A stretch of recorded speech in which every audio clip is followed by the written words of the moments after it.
Assalamualaikum warahmatullahi wabarakatuh. Perkenalkan, nama saya Muhammad Iqbal Fauzan, NIM 200-285 dari FSC, akan menjelaskan tentang anatomi dan fisiologis tubuh manusia.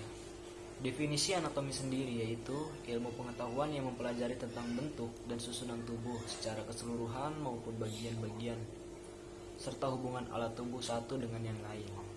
Ana sendiri mempunyai arti yaitu bagian atau memisahkan, sedangkan tomi yaitu iris atau potong. Sedangkan fisiologi itu adalah ilmu yang mempelajari atau fungsi tiap jaringan tubuh atau bagian dari alat-alat tubuh. Fisiologi sendiri memiliki arti fisiknya itu adalah alam atau cara kerja, sedangkan logosnya itu ilmu pengetahuan. Selanjutnya yaitu tingkat struktural organisasi tubuh. Organisasi struktur tubuh manusia itu berkembang dari organisasi tingkat terendah atau atom dan molekul sampai tingkat yang lebih tinggi dan lebih kompleks untuk membentuk keseluruhan tubuh.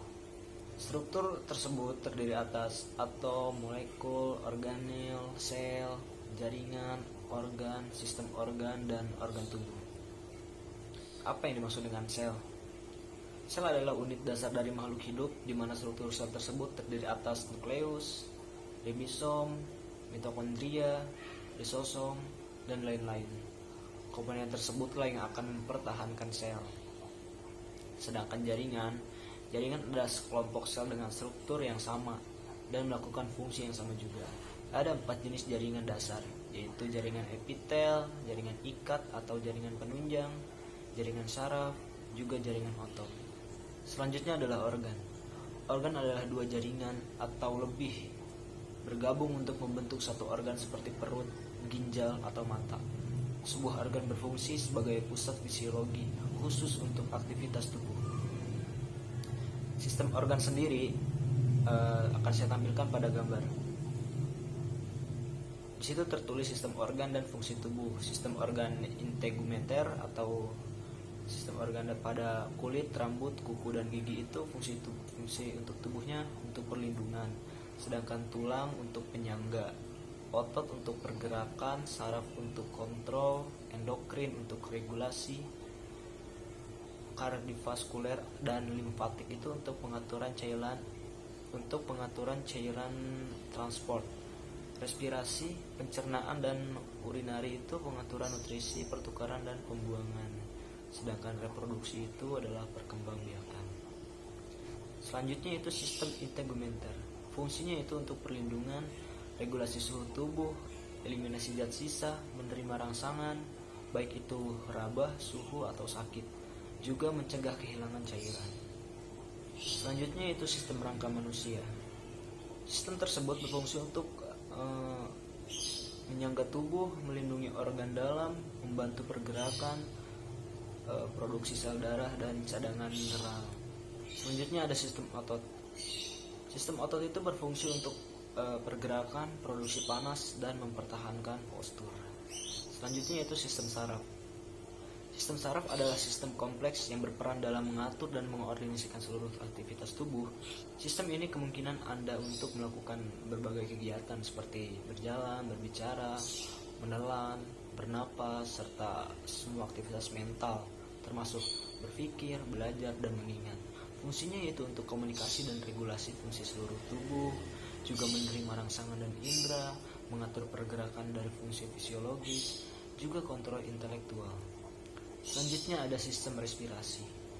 Sistem respirasi sendiri berfungsi untuk menyaring udara dan pertukaran gas, menyediakan oksigen, dan membuang karbon dioksida, juga membantu regulasi pH pada darah. Selanjutnya ada sistem pencernaan. Sistem pencernaan sendiri berfungsi untuk memecahkan makanan secara fisika dan kimiawi, juga berfungsi sebagai absorpsi nutrien, juga berfungsi sebagai membuang bahan sisa. Selanjutnya ada sistem urinari. Apa sih sistem urinari? Sistem urinaria atau saluran kemih terdiri dari ginjal, kandung kemih, ureter, dan juga uretra, atau juga bisa disebut dengan saluran kencing. Berfungsi untuk menyaring darah, untuk eliminasi buangan, membantu mempertahankan pH darah, juga regulasi keseimbangan air. Selanjutnya ada sistem reproduksi. Sistem reproduksi sendiri atau sistem genital adalah sistem organ seks dalam organisme yang bekerja sama untuk tujuan reproduksi seksual. Fungsinya yaitu untuk memproduksi hormon, sel sperma dan telur untuk direproduksi. Pada wanita juga produksi ASI untuk neonatus. Selanjutnya ada sistem endokrin. Sistem endokrin adalah jaringan kelenjar yang menghasilkan hormon yang merupakan sinyal kimia yang dikeluarkan melalui aliran darah. Sistem endokrin ini berfungsi untuk membantu mengatur dan menjaga berbagai fungsi tubuh dengan melepaskan hormon yang sering disebut sebagai pesan kimia. Selanjutnya yaitu sistem limfatik. Sistem limfatik adalah suatu sistem sirkulasi sekunder yang berfungsi mengalirkan limfa atau getah bening di dalam tubuh. Limfa berasal dari plasma darah yang keluar dari sistem kardiovaskular ke dalam jaringan sekitarnya. Beberapa fungsinya antara lain melawan berbagai penyebab infeksi seperti kuman, virus, jamur, parasit, juga mendeteksi keberadaan sel kanker dan mencegah pertumbuhan. Selanjutnya ada sistem kardiovaskuler. Sistem kardiovaskuler sering disebut sebagai sistem vaskuler darah. Sistem ini berfungsi untuk menyebarkan oksigen, bahan nutrisi, antibodi, dan hormon ke seluruh jaringan tubuh, serta mengumpulkan karbon dioksida dan produk limbah metabolik lain untuk dikeluarkan melalui organ ekskretoris.